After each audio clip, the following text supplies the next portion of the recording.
Let's go deeper into the topic of just transition in Europe. In the early 1960s, for the first time in world science, publications appeared which alarmed that human growth and technology would have a serious negative impact on nature and man. This was the period of post-war recovery, and most of the developed world was preparing for a global economic growth through powerful industrialization.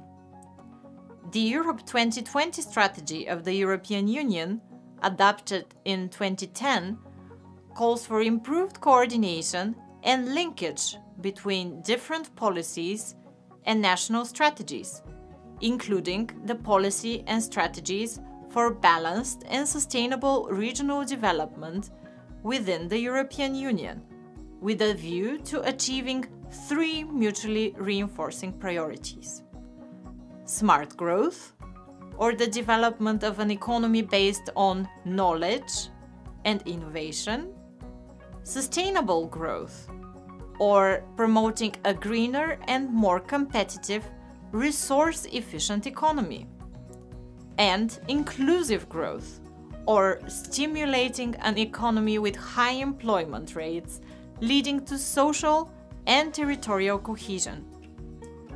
The Paris Agreement in 2015 was a climate change conference in which countries reached a global agreement with balanced results and an action plan to limit global warming well below 2 degrees Celsius. The European Commission calls for Europe to achieve climate neutrality by 2050, which is consistent with the Paris Agreement objectives. The EU is committed to reduce its greenhouse gas emissions up to 95% below 1990 levels until 2050. The interdisciplinary and cross-sectoral approach to setting the targets for economic development and the protection of the environment is related to new technologies for the development of the energy sector, including renewable energy sources. It also includes the development of the circular economy and the more efficient use of resources.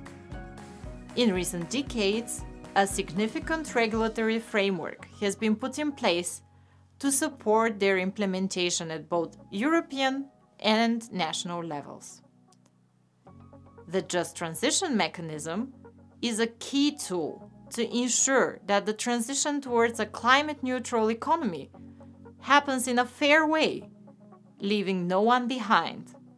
It provides targeted support to help mobilize around 55 billion euro over the period between 2021 and 2027 in the most affected regions to alleviate the socio-economic impact of the transition.